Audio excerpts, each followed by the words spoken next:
This one was different. The first hint was Milo's tight-voiced 8 a.m. message, stripped of details. "Something I need you to see, Alex. Here's the address."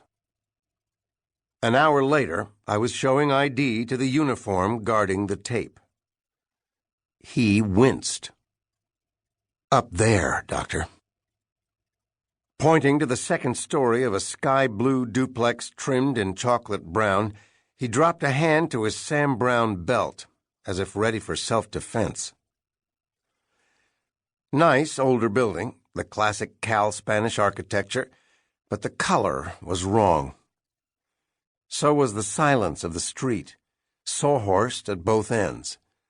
3 squad cars and a liver-colored LTD were parked haphazardly across the asphalt. No crime lab vans or coroner's vehicles had arrived. Yet. I said, "Bad?" The uniform said, "There's probably a better word for it, but that works." Milo stood on the landing outside the door, doing nothing. No cigar smoking or jotting in his pad or grumbling orders. Feet planted, arms at his sides, he stared at some faraway galaxy. His blue nylon windbreaker bounced sunlight at strange angles. His black hair was limp, his pitted face the color and texture of cottage cheese past its prime. A white shirt had wrinkled to crepe. Wheat-colored cords had slipped beneath his paunch. His tie was a sad shred of poly. He looked as if he'd dressed wearing a blindfold. As I climbed the stairs, he didn't acknowledge me. When I was 6 steps away, he said, "You made good time." "Easy traffic." "Sorry," he said. "For what?" "Including you." He handed me gloves and paper booties. I held the door for him. He stayed outside. The woman was at the rear of the apartment's front room, flat on her back. The kitchen behind her was empty, counters bare, an old avocado-colored fridge free of photos or magnets or mementos.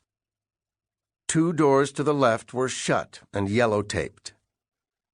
I took that as a keep out. Drapes were drawn over every window. Fluorescent lighting in the kitchen supplied a nasty pseudo-dawn. The woman's head was twisted sharply to the right. A swollen tongue hung between slack, bloated lips. Limp neck. A grotesque position some coroner might label incompatible with life. Big woman, broad at the shoulders and the hips, late 50s to early 60s, with an aggressive chin and short, coarse gray hair. Brown sweatpants covered her below the waist. Her feet were bare. Unpolished toenails were clipped short. Grubby soles said bare feet at home was the default. Above the waistband of the sweats was what remained of a bare torso.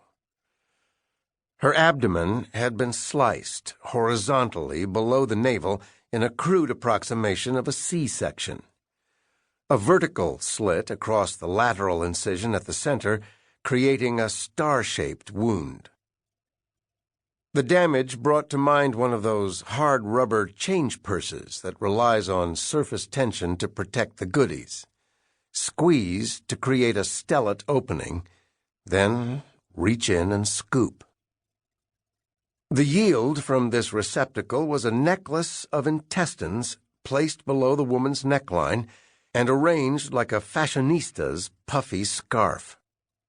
One end terminated at her right clavicle. Bilious streaks ran down her right breast and onto her rib cage. The rest of her viscera had been pulled down into a heap and left near her left hip. The pile rested atop a once white towel, folded double. Below that was a larger maroon towel spread neatly. 4 other expanses of terry cloth formed a makeshift tarp that shielded beige wall-to-wall carpeting from biochemical insult.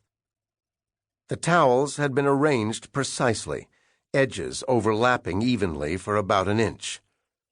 Near the woman's right hip was a pale blue T-shirt, also folded. Spotless.